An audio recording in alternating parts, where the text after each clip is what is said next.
Hey, haven't seen you in a long time. No, you haven't seen me.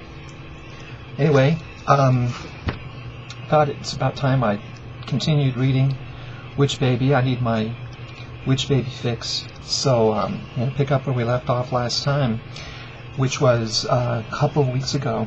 We're on page 36, and it's when Dirk and Duck are on their way driving to Santa Cruz with somebody hidden in the trunk, or hidden someplace in the car.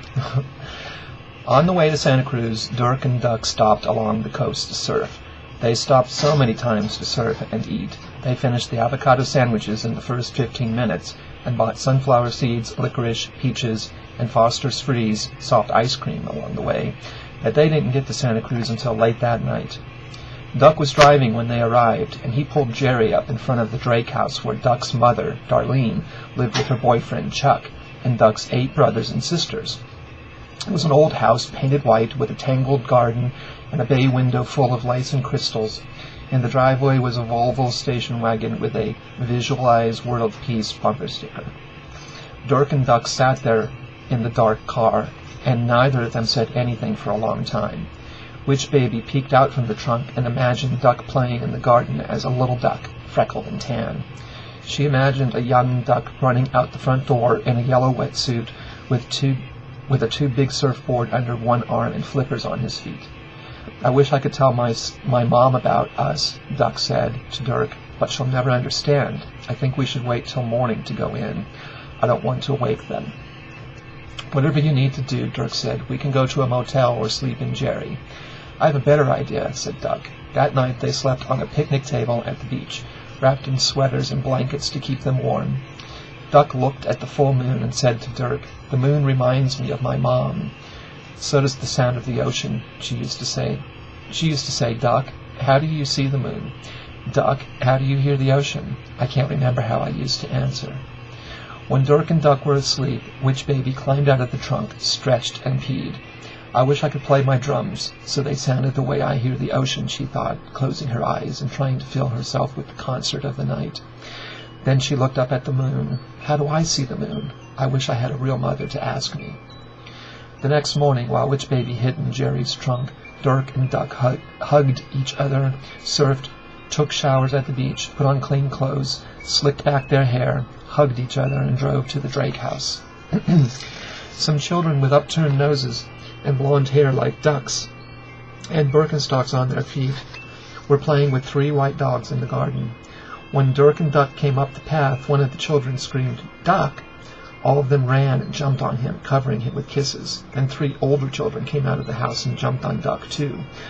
"Dirk, this is Peace, Granola, Crystal, Chi, Aura, Tahini, and the twins, Yin and Yang," Duck said. "Everybody, this is my friend, Dirk McDonald."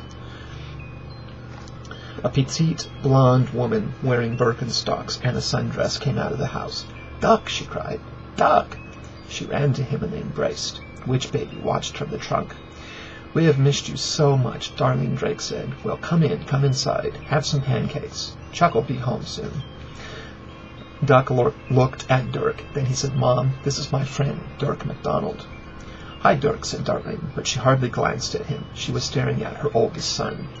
"You look more like your dad than ever," she said, and her eyes filled with tears. "I wish he could see you." Dirk, Duck, Darlene, and the little Drakes went into the house. Witch Baby climbed out of Jerry's trunk and sat in the flower box, watching through the window. She's too cute.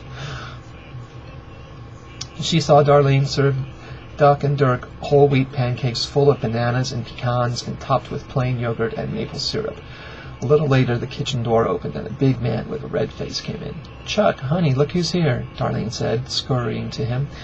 "Well, look who decided to wander back in," Chuck said in a deep voice. He started to laugh. "Hey, Duck dude, we thought you drowned or something, man."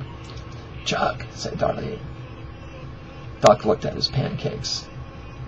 "I'm just glad he's here now," Darlene said. "And this is Duck's friend, Dirk," Dirk said. "Do you surf, Dirk?" Chuck asked. "Yes."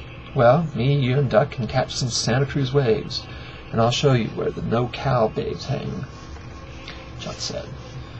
"Chuck," said Darlene. Darlene hates that, Chuck said, pinching her. Stop it, Chuck, Darlene said. Witch Baby took a photograph of Duck pushing his pancakes around in a pool of syrup while Dirk glanced from him to Chuck and back. I'm sorry, I lost my place. Then she climbed in through the window, hopping on to a plate of pancakes on the kitchen table. Oh my, Darlene gasped. Who is this? Witch Baby! Dirk and Duck shouted. How did you get here? I stowed away. I'd better call home and tell them, Duck said. They're probably going crazy trying to find you. He got up to use the phone. Oh, you're a friend of Duck's, Darlene said as Duck left the room. Well, stop dancing on the pancakes. You must be hungry. You're so skinny. She pointed at Witch Baby's black high-top sneakers covered with rubber bugs, and we should get you some nice sandals. Witch Baby thought of her toes curling out of a pair of Birkenstocks and looked down at the floor. They were worried about you, Witch Child, Duck said when he came back. Weedsy bit off all her fingernails, and my secret agent Loverman drove around looking for you all night. Never run away like that again. Did they really miss me, she wondered? Did they even know who it was who was gone? Duck turned to his brothers and sisters, who were staring at Witch Baby with their identical sets of blue eyes. This is my family, Peace, Granola, Crystal, Chi, Aura, Tahini, and Yin and Yang Drake, Duck said. You guys, this is Witch Baby. She's mine. She's our pancake dancer Stow-a-Witch. Witch Baby bared her teeth and Yin and Yang giggled. Then all Duck's brothers and sisters ran off to play in the garden. Okay, page 42. Duck Mother. In Santa Cruz, Dirk and Duck and Darlene went for walks on the beach, hiked in the redwoods, marketed for organic vegetables and tofu, and fed the chickens, the goat, and the rabbit. Witch Baby followed along, taking pictures, whistling, growling, doing cartwheels, flips, and imitations of Rubber Chicken and Charlie Chaplin, and throwing pebbles at Dirk, Duck, and Darlene when they ignored her. Sometimes when a pebble skimmed her head, Darlene would turn back, look at the girl with the fuzzy scalp, and sigh. Where did you find her? She said to Dirk. I've never seen a child like that. Then she would link arms with Duck and Dirk and keep walking. Mom, don't say that so loud, Duck would say. You'll hurt her feelings. But Witch Baby had already heard. She poked her tongue out at Darlene and tossed another pebble. Clutch, Mother Duck. That evening, Dirk, Duck, and Darlene were walking the dogs. Witch Baby was following them, watching and listening and sniffing the sea and pine in the air. Dirk, you are such a gentleman, Darlene said. Your parents did a good job of raising you. I was raised by my grandma Fifi, Dirk said. My parents died when I was really little. I don't even remember them. They were both killed in a car accident.